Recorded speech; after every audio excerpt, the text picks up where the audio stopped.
All right, the LA Chargers just keep making moves. They keep making moves. We're going to talk about another player that they signed, this one from a couple of rivals. He spent the last couple of years in the AFC West. You may recognize him, you may not.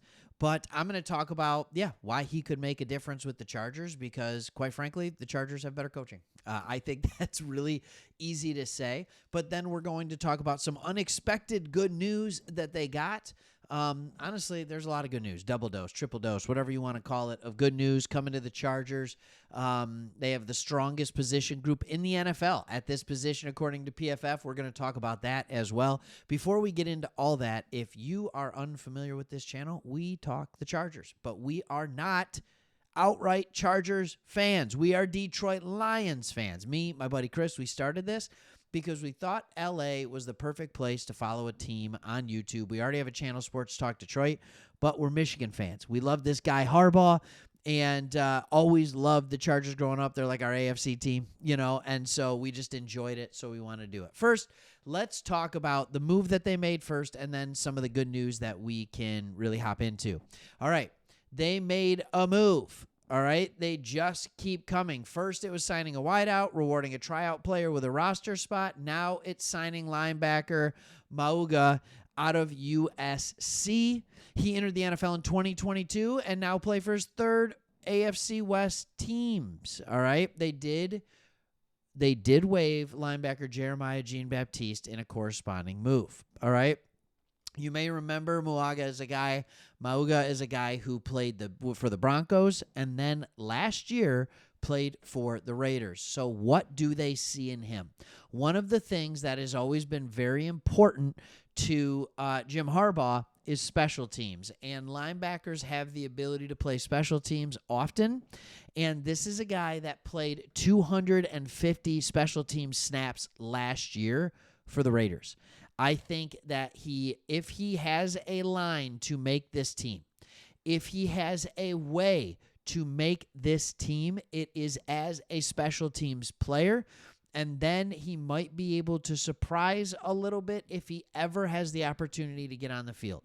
This is someone to watch in the preseason. If he stands out as a solid linebacker in the preseason, they just might give him the shot. He was a tryout player, and he ended up getting signed by the team. He is a player that has good enough athleticism. This was his RAS score dating back to coming out in the 2022 draft. He had very good speed for a linebacker. His agility was fine. His size was good. His explosion was fine. And overall, he basically graded as a guy that's athletic enough to play linebacker in the NFL. But he might be reserved to a special teams player. That is important. I just want to make that uber clear. You all know how important that is, right? You get that. You understand that. But what I'm amazed by is how much this coaching staff is able to get out of its players. How much they're able to get out of their players. And there are some places that they have talent. They just overhauled the offense this year, but PFF put out an article. You can see here, and it is the strongest and weakest position groups after free agency and the NFL draft. Now, this is interesting. I was going through it, and I thought, where could I see the Chargers? Could they be running backs? No, because Omarion Hampton hasn't proven to be a top 5 guy yet.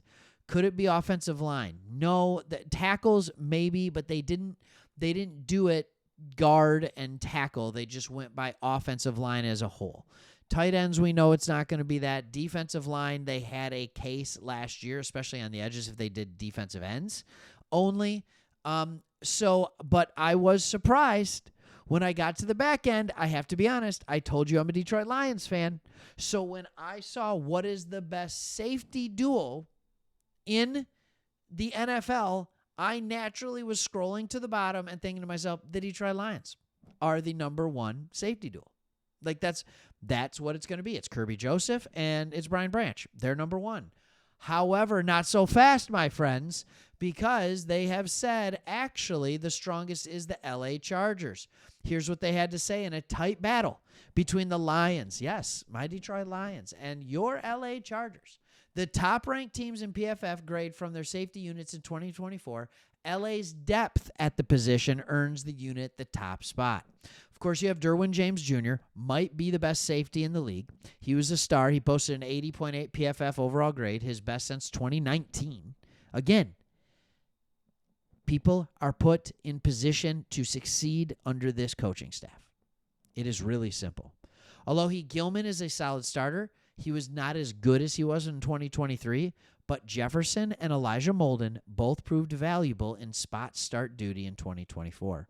Rookie R.J. Mickens could also be a player to watch after being drafted more than 100 spots past his placement on PFF's board.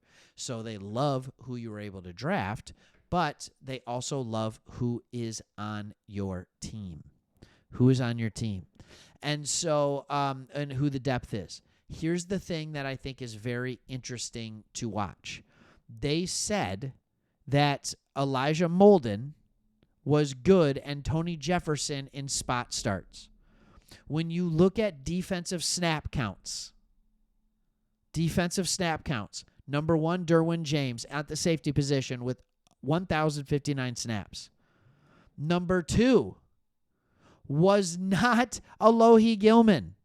It was Elijah Molden. He played 761 snaps, 500 coverage snaps, and then Alohi Gilman at 731. So, yes, Tony Jefferson had some spot starting, and when he did, he played very, very well. However, Elijah Molden was the number 2 player on this team in terms of snaps played, and he was rated 16th out of 98 at the safety position. Again, as a safety, if you are rated in the top 64, that is a starting level safety. What you want, what is more of the upper echelon of starters in the league, is if you are in the top 32. They had 2 players in the top 16, which means that they had 2 players that would be the best safety on at minimum 16 NFL teams. And then they had another player in Alohi Gilman who had starter quality grades. Look, there is no secret that this defense was really good last year. But again, what I see with the more signings, guys like Mauga and all of these types of things and the players that they're bringing in, and Jim Harbaugh's just obsession with spotting talent, right? Finding gems, all right?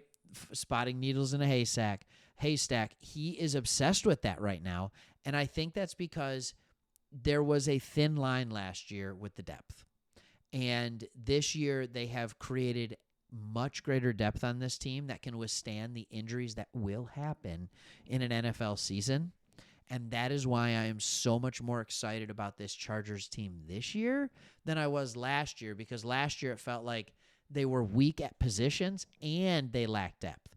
This year it feels like there's only a couple positions they're weak in, but they have depth. All right, hope you like it. Keep watching. See you on the next one.